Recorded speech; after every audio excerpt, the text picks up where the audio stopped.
Para fazer fluir. Efésios capítulo 6, versículo 10. No demais, irmãos meus, fortalecei-vos no Senhor e na força do seu poder.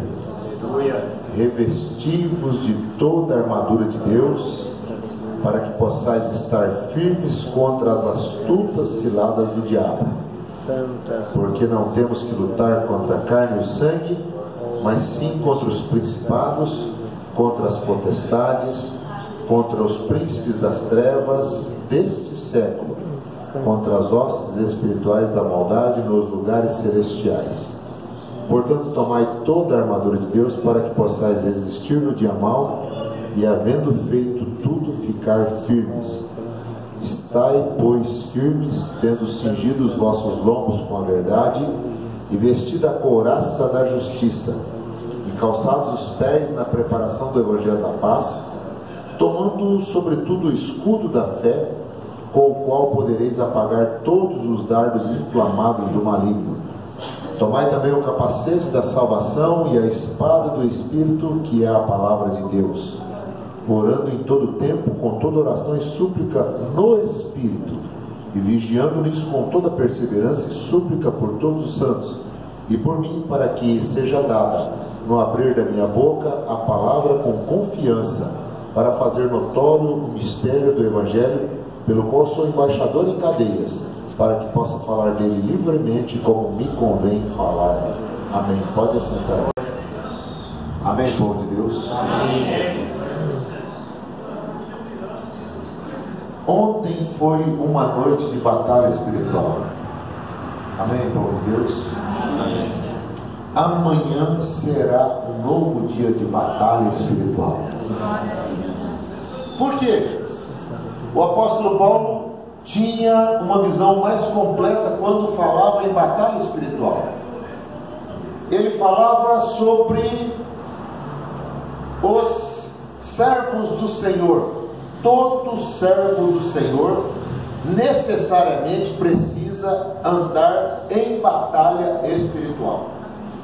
E o texto diz aqui que há uma fonte de rejuvenescimento, há uma fonte de revigoramento, há uma fonte de fortalecimento. Paulo diz desta maneira: no demais, irmãos meus, fortalecei-vos no Senhor e na força do seu poder. Aleluia. Nós precisamos necessariamente ir até o Senhor e extrair dali tudo aquilo que nós precisamos: a seiva, a vitamina, tudo que nós precisamos buscar no Senhor nosso Deus. Irmãos meus, fortalecei-vos no Senhor e na força do seu poder. Porque Paulo sabia e ele mandava com que os servos do Senhor, os salvos por Cristo Jesus, se fortalecessem no Senhor. Ele diz dessa maneira: revesti-vos de toda a armadura de Deus, para que possais estar firmes contra as astutas ciladas do diabo. Eu comecei falando que ontem foi uma noite de batalha, hoje é uma noite de batalha, amanhã será um dia de batalha. Por quê? Porque a Bíblia nos diz assim que nós vivemos uma constante batalha. Uma constante batalha. E não é uma batalha contra o esposo, contra a esposa, contra o filho, contra o amigo, contra o inimigo. Não é uma batalha dessa natureza, mas é uma batalha contra as hostes espirituais e as astutas ciladas do diabo, contra as hostes espirituais da maldade. As pessoas são dominadas por uma força e elas não entendem, elas não compreendem qual é essa força que as domina, e a pessoa fica jogada no vício, fica jogada na bebida, fica jogado para fazer as coisas que a carne pede, e muitas vezes nós não encontramos forças para sair dessa situação. Mas o apóstolo Paulo fala: nós que servimos ao Senhor, irmãos meus, fortalecei-vos no Senhor No Senhor nós encontramos força, e na força do seu poder. É do Senhor que vem a nossa força, é do Senhor que vem a nossa certeza, é do Senhor que vem a nossa garantia, para que possais estar firmes contra as astutas ciladas do diabo. O diabo vai fazendo confusão, vai colocando laço, vai colocando confusão, vai colocando problema, vai fazendo as coisas acontecerem, e a gente às vezes nem percebe quantas pessoas que estão aí lutando contra a carne e o sangue, lutando contra o próximo, lutando contra, às vezes, amigos que eram amigos, agora viraram inimigos. De repente a pessoa, não sei por que aquela pessoa ficou meu inimigo, ficou minha inimiga agora, eu não sei mais por que aconteceu aquilo. Olha, queridos, a nossa luta não é contra aquela pessoa, a nossa luta é contra as hostes espirituais da maldade, os principados e potestades, contra os príncipes das trevas desse século, contra as hostes espirituais da maldade nos lugares celestiais. Se nós tivéssemos os olhares abertos, nós veríamos agora acontecendo uma grande batalha no céu. Sabe por quê, irmãos? O inimigo das nossas vidas, ele fica mirando o povo de Deus. Quando nós marcamos, eu nem havia pensado, e ficamos pensando e orando, e passamos um tempo em oração para virmos aqui essa noite. Passamos um tempo e ficamos orando, até decidirmos ter esse acontecimento aqui. Eu acredito que o inimigo talvez estivesse pensando assim: ali verdadeiramente vai aquietar aquele lugar, já foi consagrado, muitas pessoas já foram curadas ali, muitas pessoas já foram salvas, muitas pessoas já foram abençoadas, mas agora nós vencemos. Venceu nada, querido. Isso aqui é do povo de Deus, é para a glória de Deus, e em batalha o povo de Deus volta para cá. O povo de Deus se volta para esse lugar que foi consagrado ao Senhor numa batalha nas regiões celestiais. Onde acontece a batalha? Aqui dá o local, dá a maneira com que a batalha acontece, aqui dá com quem acontece, contra quem acontece essa batalha aqui. Ele diz assim: a batalha acontece, o local, qual é o local? Nas regiões celestiais.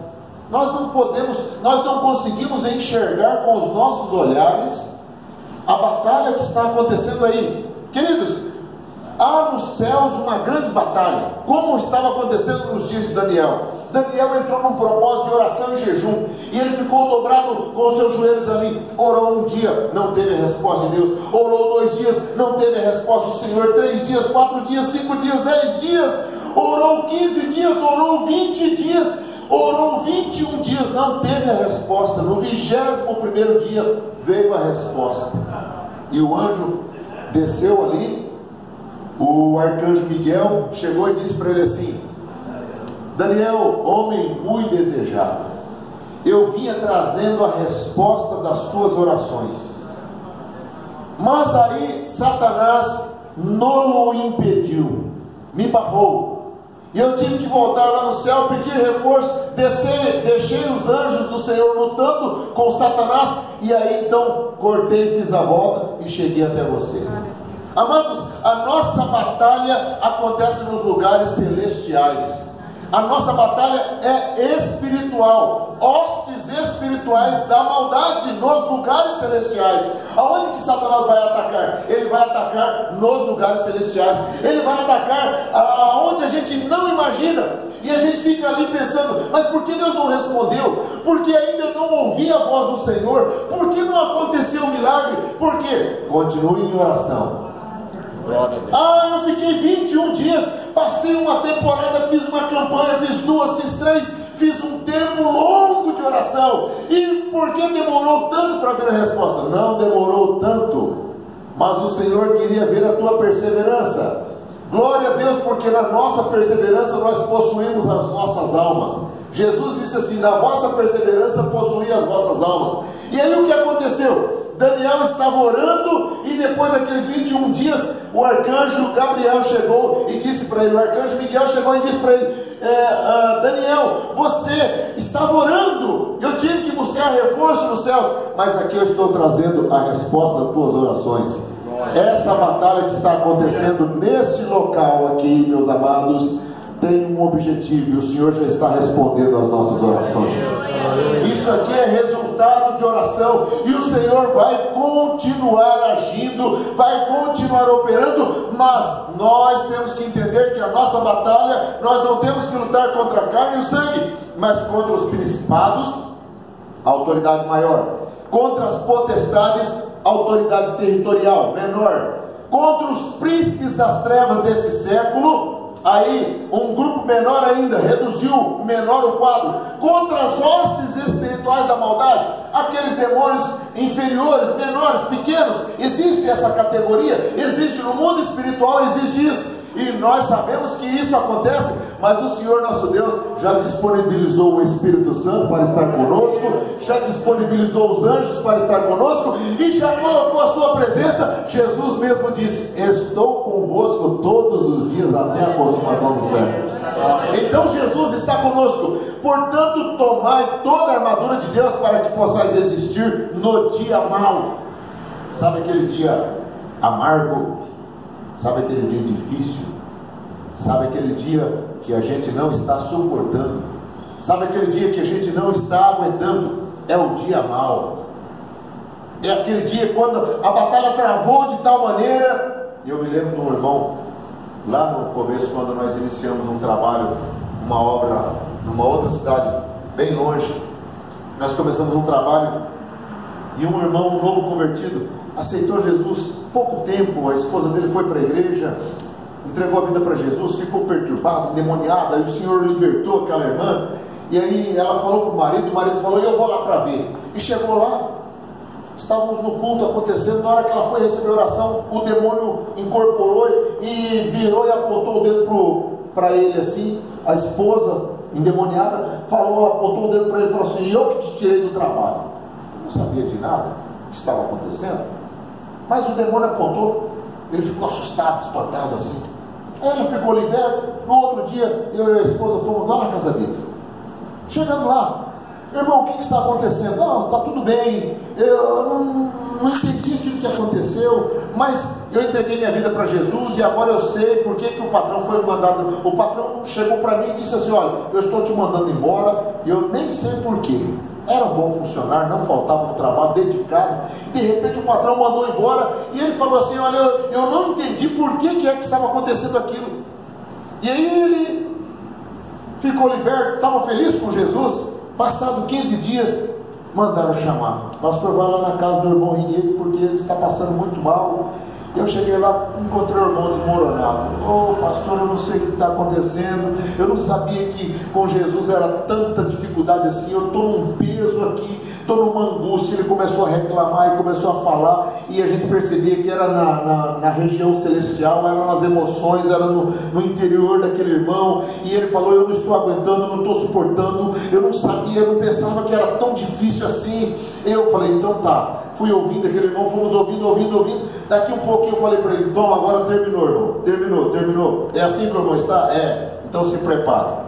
Agora nós vamos orar, e o Senhor Jesus, para quem o irmão entregou o coração, vai libertar a vida do irmão agora. O Senhor Jesus vai libertar a vida do irmão agora. Aí nós entramos em batalha de oração ali na sala da casa do irmão, que passava direto quando a gente ia fazer a visita para a esposa dele. Às vezes eu e a esposa íamos lá fazer a visita, nós estávamos na sala, ele passava no corredor assim, passava reto, ia lá para o fundo, nem parava para cumprimentar, nem dava um bom dia para a gente. Depois que ele aceitou Jesus, aí ali naquela sala nós tivemos um encontro, conversamos, e aí nós oramos com aquele irmão. O irmão ficou liberto e glorificou a Deus. Foi lindo, foi maravilhoso. Tá muito certo, foi muito gostoso, foi muita bênção. Eu falei: irmão, como é que o irmão está agora? Terminou a oração? Não, agora eu estou aliviado. Que peso terrível que saiu dos meus ombros. Como eu estou aliviado, como eu estou bem. Falei: bem, o irmão está entrando na batalha agora. Então, agora, como um guerreiro mais de tempo de carreira, deixa eu alertar, irmão. Se prepara, porque vem mais luta por aí. Não estou profetizando, não, e nem declarando coisas negativas. É que a vida do crente, irmãos, é batalha. É batalha. Nós que servimos a Deus, temos que entender que é batalha. O dia mal chega. Para eu resistir no dia mal, o que eu tenho que fazer? Eu tenho que tomar toda a armadura de Deus. Para eu ficar firme, eu preciso revestir-me da armadura de Deus. Estai, pois, firmes, tendo cingido os vossos lombos com a verdade. Ó, verdade não tem meia. Não existe meia verdade. Não existe meia verdade. Ou é verdade, ou não é verdade. Amém? Amém. Então eu vou revestir os meus lombos com a verdade. Vou falar toda a verdade. Agora tem a verdade amarga e tem a verdade doce, né? Não é porque a verdade tem que ter necessariamente, toda vez tem que ser uma verdade amarga, né? Tem gente que é assim, né? Não, se gostar eu falei a verdade, se não gostar eu falei a verdade também. Não, espera um pouquinho. Uma mesma moeda de R$1, R$1, ela tem dois lados. Não tem a cara e a coroa? Agora tem a cara e a coroa, eu não sei, né? A mesma moeda tem os dois lados. Eu posso dizer a mesma verdade do outro jeito, suave, doce. Mas aqui, irmãos, verdade é sempre verdade. Ou doce ou amarga, ela é verdade. E mentira também é mentira, é sempre mentira. Ou é doce ou é amarga, é a mesma coisa. Então é o seguinte, eu vou cingir os meus lombos, colocando a armadura de Deus, com a verdade. Diga, cingindo os lombos com a verdade. Outra coisa, vestir da couraça da justiça. Ser justo, mas não é a minha justiça, é a justiça para todos. É a justiça para todos. É a justiça, me permita aqui usar essa figura, é a justiça do Sérgio Moro. Não é a justiça daquele rapaz que foi entrevistado essa semana lá. É uma justiça, é uma só. Vestida a couraça da justiça, calçados os pés na preparação do Evangelho da Paz. Eles usavam uma sandália de guerreiro. Como é que nós nos preparamos? Com o Evangelho da Paz. Calçados os pés na preparação do Evangelho da Paz. Aleluia. Amém, povo de Deus? Tomando sobretudo o escudo da fé. Para que serve o escudo? O escudo é para se defender. Olha só, o escudo da fé, a minha fé, como Paulo falou, com o qual podereis apagar todos os dardos inflamados do maligno. O escudo da fé, a fé é esse escudo, é esse instrumento que nos dá condições de colocarmos em prática aquilo que nós aprendemos. O exercício da fé, com o qual podereis apagar todos os dardos inflamados do maligno. Paulo disse assim, que ele tinha terminado a carreira, escrevendo a Timóteo: combati o bom combate, acabei a carreira e guardei a fé. Usa a fé, o escudo, essa certeza. Tem gente que tem fé até no olhar, né? Lembra quando Pedro chegou lá no livro de Atos? Conta essa história. O apóstolo Pedro chegou lá, encontrou aquele homem Enéas, e Pedro olhou nos olhos de Enéas e viu fé nos olhos de Enéas. Sabe aquela pessoa que acredita? Aquela pessoa que eu creio. Ele não está nem falando, ele diz com os olhares.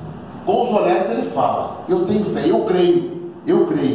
O escudo da fé, tomando sobretudo o escudo da fé, com o qual podereis apagar todos os dardos inflamados do maligno. Quando Satanás jogar o dardo inflamado, é aquela flecha com veneno na ponta que eles faziam antigamente. Ou eram duas coisas: ou eles colocavam o veneno na ponta da flecha, ou eles colocavam fogo. Então, quando aquela flecha era jogada, era lançada, aquele dardo era lançado, ele atingia a pessoa e, envenenado que estava, ao entrar, ele matava a pessoa. Com fogo, ao entrar, ele também queimava e matava a pessoa. O dardo inflamado do maligno é aquela seta que vem voando, e existem muitos mensageiros que trazem essas setas. Alguém falou lá não sei aonde, aí já alguém vem trazendo aquela seta, vem trazendo aquele dardo inflamado, cheio de veneno. Aquela notícia ruim vem chegando, aquele dardo inflamado vem chegando. Mas eu uso o meu escudo da fé e pode cair aqui que não vai ter nenhum problema. Eu vou vencer em nome de Jesus, vou colocar por terra em nome do Senhor Jesus. Tomando sobretudo, tomai também o capacete da salvação. Essa é a convicção que todo servo de Deus precisa ter. Irmãos, colocar a salvação como uma proteção na cabeça. Capacete, eu só fui ver que capacete tinha necessidade nos motoqueiros depois que surgiu essa lei aí, né? Eu sou anterior a essa lei, eu deveria respeitar essa lei, porque eu não gosto de andar de capacete. Não tem jeito, né? Se a gente andar sem, esses dias nós fomos ali no hospital, ali eu coloquei um colega na garupa aqui, né? E aí a polícia chegou atrás da gente. Nós entramos na Santa Casa lá em Bonifácio, eu parei a moto assim, peguei o companheiro na porta da igreja e levei até na Santa Casa ali, que é 2 quarteirões para cima ali. Quando eu parei lá paramos lá dentro, já a polícia já encostou atrás. Opa, comandante, não estamos fazendo nenhuma desordem, pode ficar tranquilo. Eu peguei um colega ali pertinho aqui, 2 quarteirões aqui na esquina de baixo da igreja aqui, trouxemos aqui, viemos fazer uma visita aqui na Santa Casa. Ele já vai pegar o carro dele aqui, que a esposa dele trabalha aqui dentro. Pode ficar tranquilo que está tudo em ordem, mas não pode andar sem o capacete. Não pode andar sem o capacete. 2 quarteirões, não pode andar sem o capacete. Mas não pode. Escutem o que o pastor está falando, o que Paulo está falando. Não pode andar sem capacete. Gente do céu. Qual é o capacete que protege a minha cabeça, a minha mente, os meus pensamentos? O capacete da salvação. Depois que nós entregamos a vida para Jesus, que nós somos revestidos dessa salvação, que nós desfrutamos da salvação. Olha, irmão, salvação, eu gosto muito de falar desse assunto de salvação. E a Mancroso fez um apelo aqui, né? Somos todos servos do Senhor aqui, mas se tiver algum ainda que tem alguma dúvida com respeito à sua salvação, toma uma decisão por Jesus, porque, olha, a salvação é uma coisa gostosa. Uma vez Davi era um salvo, e aí ele pecou. E sabe o que ele perdeu? Ele perdeu a alegria da salvação. A salvação é uma alegria na vida da pessoa. Quando a pessoa é salva por Cristo Jesus, ela dá um sorriso, ela glorifica a Deus, ela é feliz, ela é uma pessoa realizada. Essa é a salvação, tomando o capacete da salvação e a espada do Espírito, que é a palavra de Deus. A espada do Espírito. Depois que a gente pega a espada do Espírito, aí acabou, a batalha está vencida. Essa é a palavra do Senhor.